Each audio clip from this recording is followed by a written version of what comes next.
normalmente, eu gosto muito da pauta do Dois Quadrinhos News.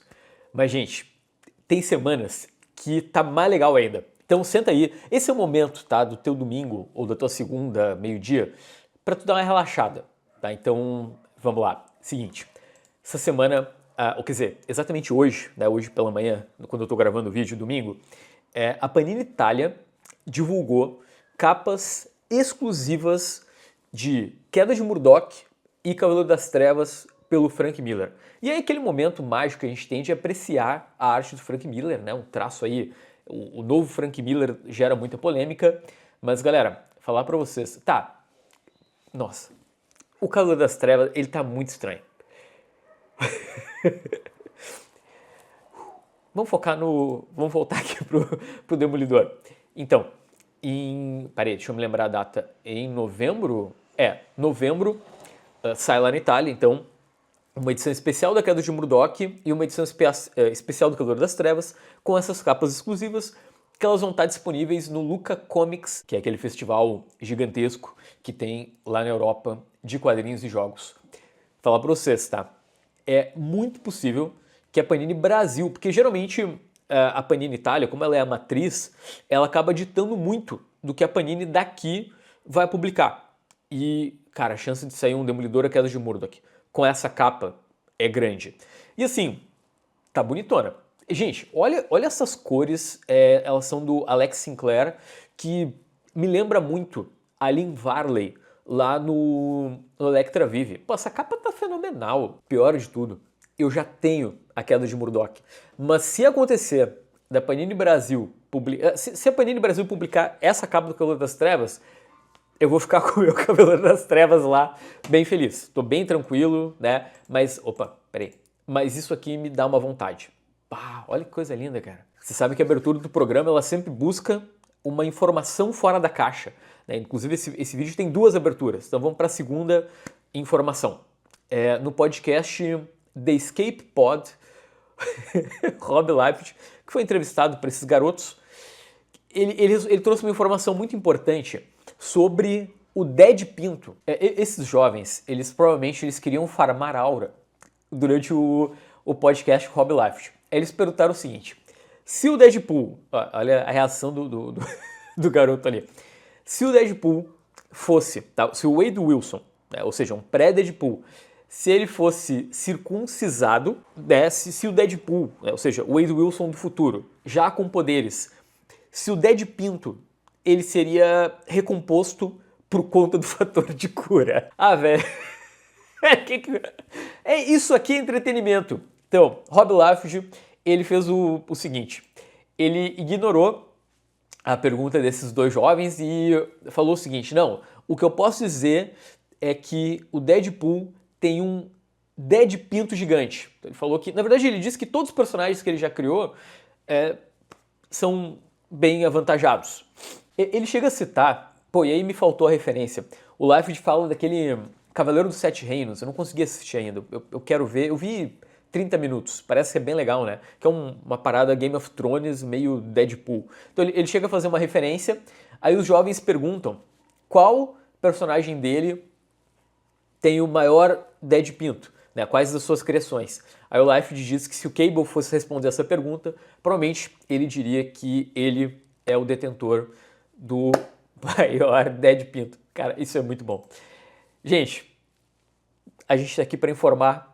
Vou começar o vídeo. E aí, galera, tudo bom com todo mundo? Essa foi uma semana bem movimentada, então acompanha comigo, como eu falei, o programa tem muita notícia. Primeiro, Editora Mitos anunciou quadrinhos que chegam entre setembro e outubro desse ano. Foi uma mega live do Igor, eu acho, tá, que ainda está disponível o cupom, ele está aqui na descrição do vídeo, com os links dessas HQs. Então, se quiser ali pegar um desconto, tá aqui embaixo. Mas então, gente, por que foi uma mega live, né? Tem pré-vendas muito aguardadas, tipo Baltimore, volume 2. Cara, o volume entrou nos meus melhores do ano. Isso é muito bom. Gente, façam um favor a si mesmos e leiam o volume 1. É realmente muito legal. E a expectativa é que nesse volume 2 vai ter uma mudança de direcionamento no Baltimore, né? Vocês sabem que ele é um ex-soldado ali da Primeira Guerra, que ele tem uma rixa com um vampiro Por quê, né? Porque o vampiro simplesmente matou a família toda dele. E aí, eu não vou dar muito detalhe, mas o ponto é que né, existe uma das jornadas do Baltimore fecha no volume 1. Então eu tô bem curioso pro que vai acontecer no volume 2. Cara, tem desenvolvimento de personagem, é pesado, as histórias são interessantes, então, pô, tenta ler. E conclui no volume 2, tá? Aí encerra, né? Lembrando que é originalmente uma criação do Mike Mignola, embora aqui nesse quadrinho ele praticamente só tem o nome dele ali, né? São outros caras fazendo. Então tem muito anúncio, ó. Tá, peraí, não, isso aqui já é mais antigo. Mas, tá, o que eu ia mostrar pra vocês? Ó, Mega City Terra Sem Lei, volume 2, vocês estão vendo aqui em cima da minha cabeça. Eu não li o volume 1 ainda, na verdade ele chegou faz pouco tempo por aqui, mas é um faroeste no universo do Juiz Dredd. Parece bem legal, fecha nesse segundo volume. A Mitos está trazendo também o Casar, que é aquela coleção dela de livros pulp.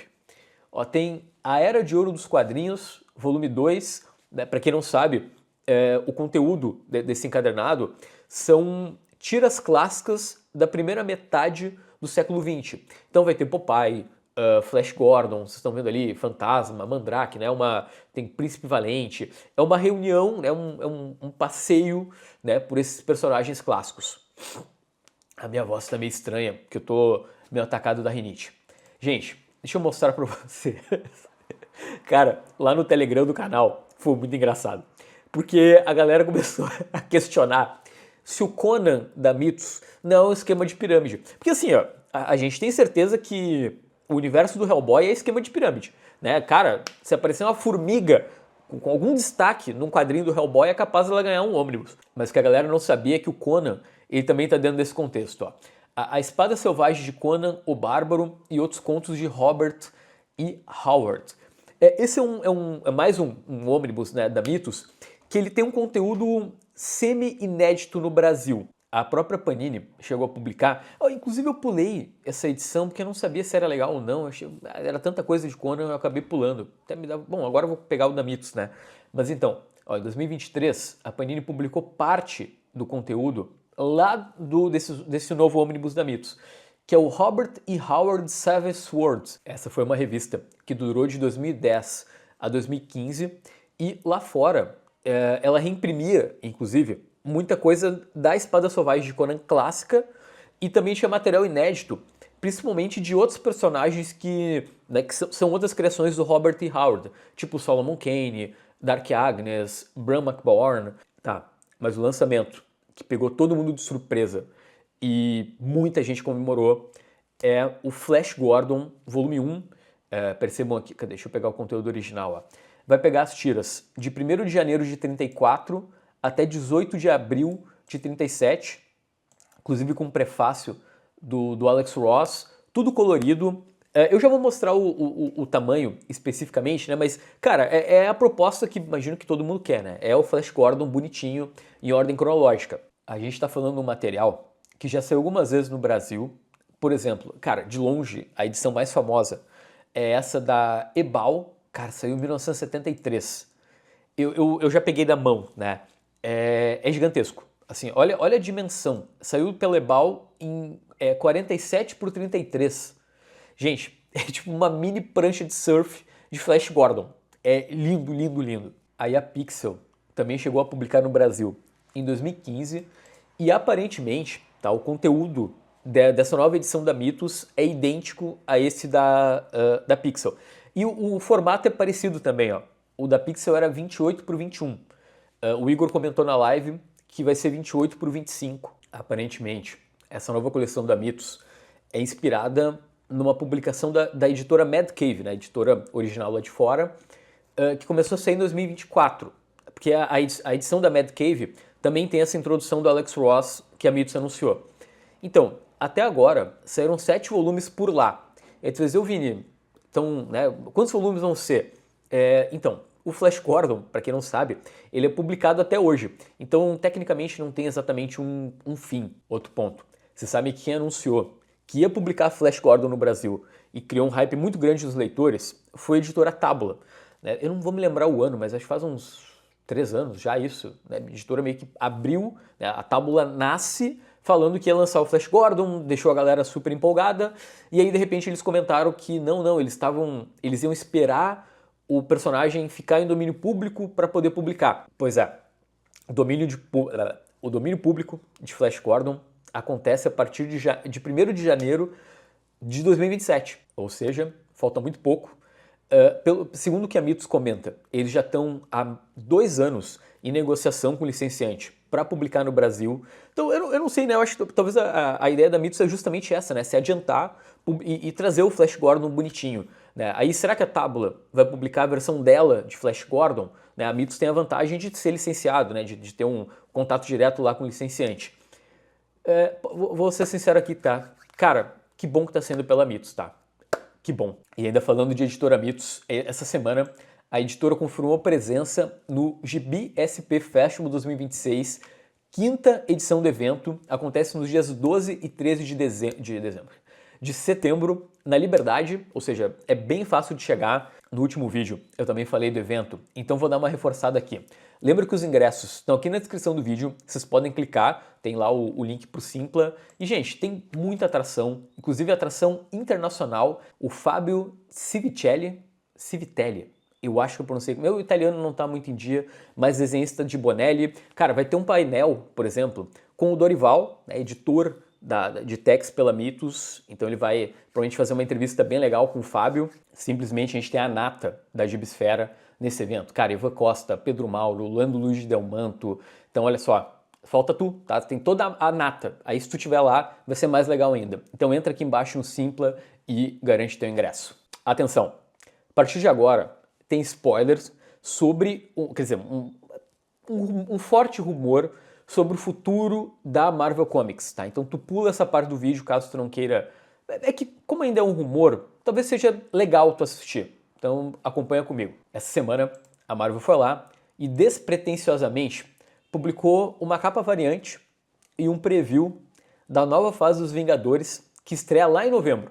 Tá? Então olha só que legal, ó. Tem Demolidor, Luke Cage, Wolverine, tem o Miranha ali, tem a Carol Danvers, tem aqui, né, pô, desenho lindo do Marco Quequeto.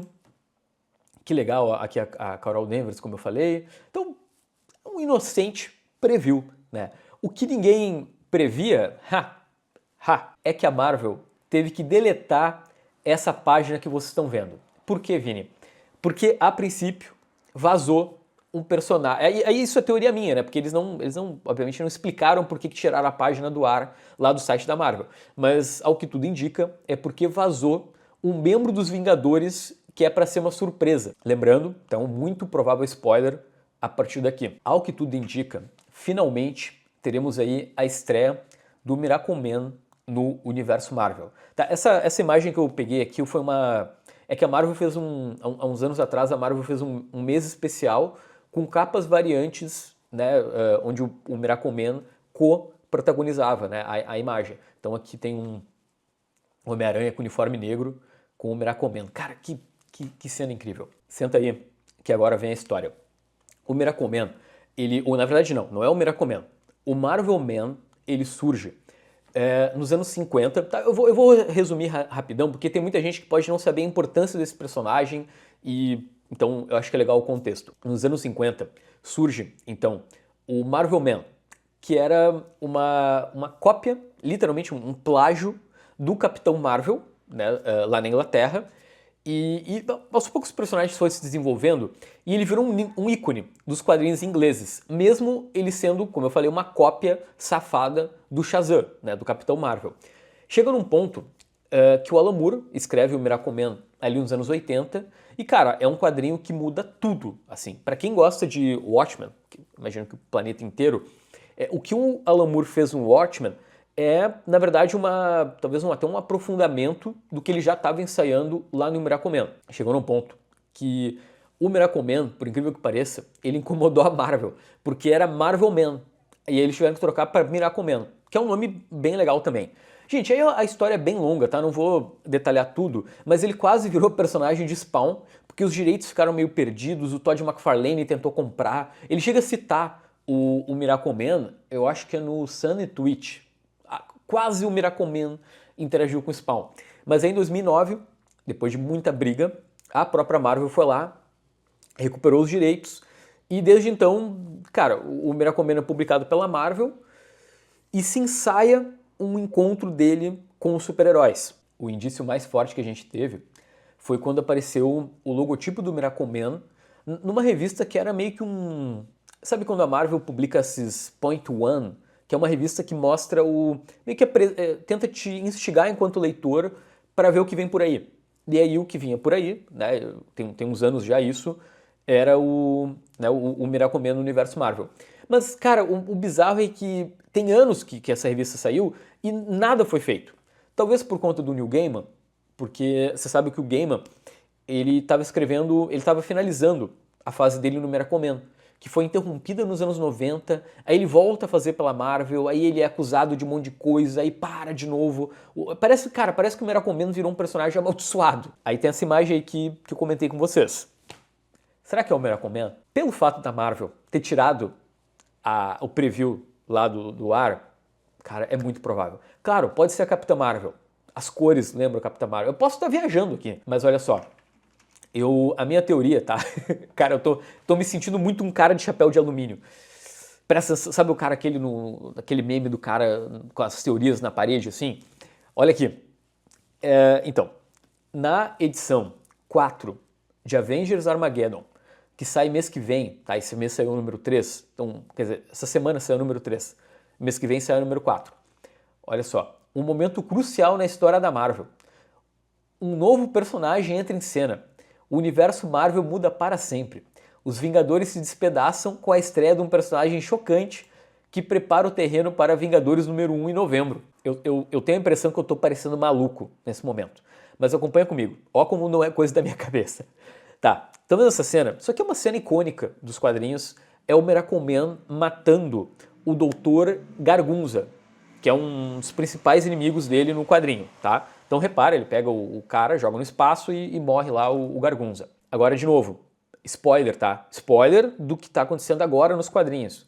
Para quem tá lendo Capitão América e Vingadores, esse próximo segundo são alguns spoilers. Então, cara, talvez exatamente essa parte tu já entendeu. O Miracle Man provavelmente vai estrear em Avengers Armageddon número 4, tá? Mas agora tem um outro spoiler que deixa mais claro que isso vai acontecer, tá? Pulou? Não pulou? Sua conta e risco. Olha só. Essa página vem de Avengers Armageddon 3, que, como eu falei, saiu essa semana. Cara, o novo Capitão América desenvolveu poderes ultra mega gigantescos e ele simula aquela mesma imagem lá do Miracle Man com Gargunza, só com Wolverine. Gente, mas se não estrear o Miracle Man, alguma coisa está errada. Se essa teoria for realmente confirmada, eu prometo que mês que vem eu venho aqui e trago... Eu falo um pouco sobre o que pode significar esse personagem estrear no universo Marvel, como isso, para mim, é uma boa notícia, né? É algo que pode abalar as estruturas, meu Deus. Né? Vai ser o equivalente lá do... Vocês lembram que teve o Doomsday Clock, né? Quando os personagens de Watchmen interagiram com o universo DC.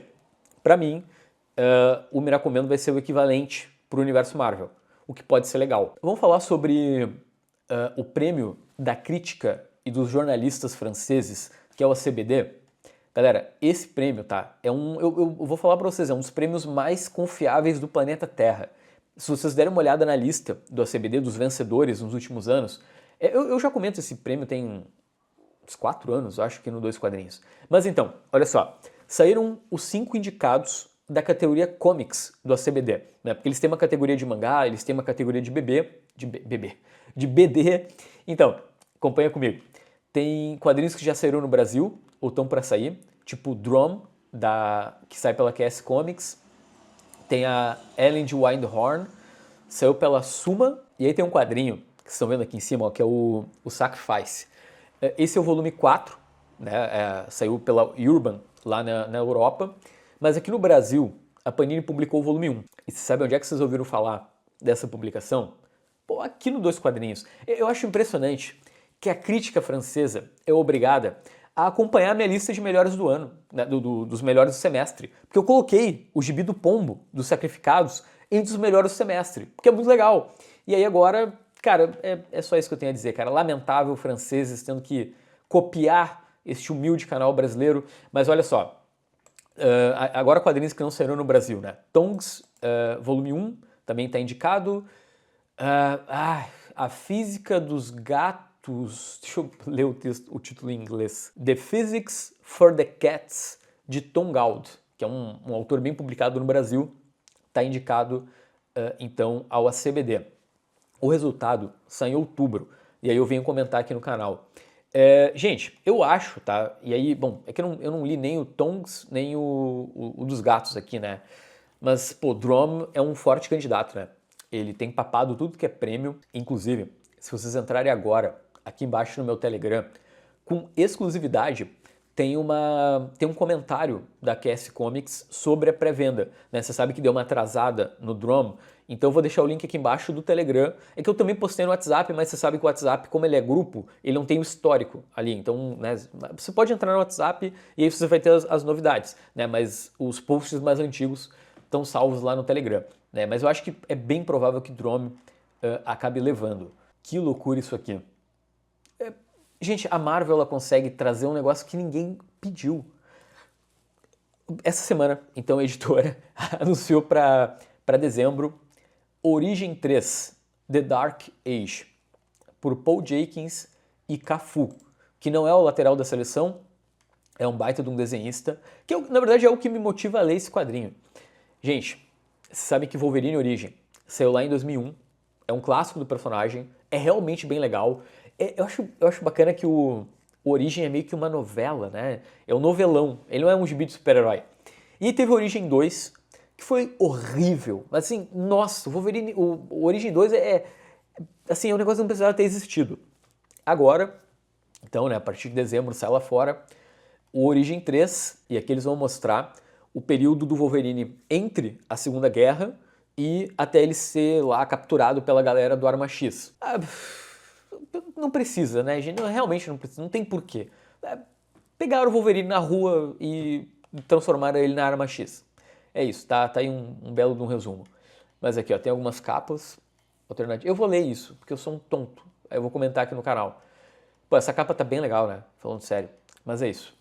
Mais um Wolverine Origem. Vamos falar do Alan Moore? Você sabe que uma das coisas que os leitores mais comentam é que o Mago, ele não teria lido os contratos que ele assinou com a DC e com a Marvel até, né? Com muita atenção.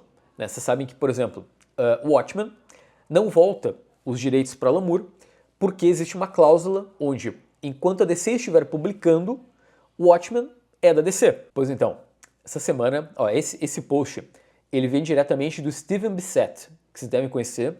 Ele colaborou com o Alan Moore lá no Monstro do Pântano. E na verdade, é meio confuso. Porque o que eu vou comentar agora com vocês é um post que o David Lloyd respondeu, né, o David Lloyd do V de Vingança, né, ele respondeu um fã que acusou, né, um fã chamado Jim, que disse que o Alan Moore não lia seus contratos. É porque, no caso, está saindo na Inglaterra uma nova edição de V de Vingança. E aí o fã foi lá, né, e dizer, pô, né, o Alan Moore não leu o contrato do Watchmen, então a DC pode continuar publicando o Watchmen para sempre. Mas também não leu o contrato de V de Vingança, porque, né, de novo, é um quadrinho que o direito não volta para os autores. Porque enquanto a DC publicar, é dela. Segue aqui a resposta do David Lloyd, né, para esse fã. Jim, por favor, você não sabe das coisas. Eu gostaria que todo mundo respirasse fundo e pensasse bem, que tentasse descobrir os fatos antes de comentar esse tipo de coisa. Se não tiver absoluta certeza das informações, né, antes de emitir uma opinião. Qualquer que fosse o grau de entusiasmo de Alan naquele momento em que assinou o contrato de V de Vingança com a DC, o nível de inteligência dele era extremamente alto e ele teria procurado um advogado, fosse da família ou não, se achasse que precisava. Alan, assim como eu, sabia exatamente o que estávamos assinando com suas cláusulas e implicações, porque nós dois éramos inteligentes, não menos inteligentes, nem menos conscientes do que, como todos sabemos, eram os criadores de quadrinhos de outras épocas. Por favor, aceite que é a verdade. Eu estava lá, eu sei. Parem com essa mitificação ridícula de uma situação que nunca existiu. Aí, em outro comentário, mais à frente, ele fala o seguinte: nós dois estávamos cientes de que a DC Podia republicar V sem parar se fizesse sucesso. Estava no contrato. Eu tenho o contrato. Então não precisava ficar especulando nada, né? Não precisa ficar especulando nada quanto o assunto é V de Vingança e o acordo com a DC, porque eu estou aqui para responder. Como eu comentei então, vocês viram aqui, né? O contrato diz que enquanto a DC publicar, né, tanto o Watchmen quanto o V de Vingança, né, os direitos são dela. É por isso que todo ano sai uma edição de Watchmen e de V de Vingança. Gente, o detalhe, tá? Por que não é que o Alan Moore não leu, tá? Vamos deixar claro, não é que o Alan Moore como o próprio David Lloyd diz, ele é um inepto que saiu assinando contrato com a DC e a ideia agora não consegue recuperar, né, o direito das suas obras e tem uma certa raiva, né, das grandes editoras. Na verdade, o que acontece é o seguinte, nessa época, né, ali nos anos 80, não existia uma indústria da reimpressão de quadrinho. Não era normal, não é assim. Talvez a DC, né, pelo menos o que existia na época, era que a DC ia publicar a minissérie, as minisséries, provavelmente lançar um encadernado e acabou. Porque esse era o padrão da indústria. Então o erro não foi do Alan Moore. Não foi um erro do Alan Moore.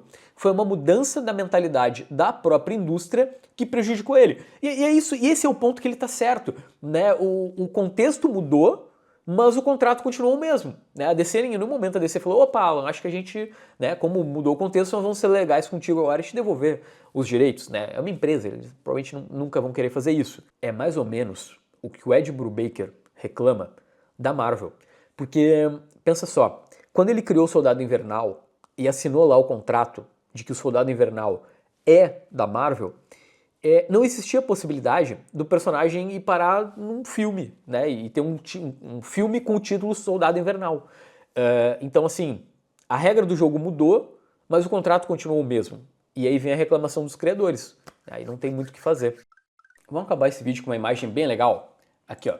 Opa, cliquei errado. Desculpa. Pronto. Tá aí. Gente, é isso. Foi muito bom ter vocês por aqui. Lembra, ó, aqui embaixo tem a declaração da Cass Comics sobre Drum, tem as pré-vendas da Mythos com cupom. Esse programa não é um programa de jabá, a ideia não é essa, mas se quiser, tem link aqui, ajuda muito se tu clicar. Que mais? GBSP Festival, link do Simpla, e a grande pergunta é, tá, pode responder só sim ou não, vai ser muito rápido, ou claro, ou qualquer variação. Se a Panini Brasil trouxer essa capa variante do Demolidor A Queda de Murdoch, assim como está sendo na Itália, você vai recomprar a sua edição?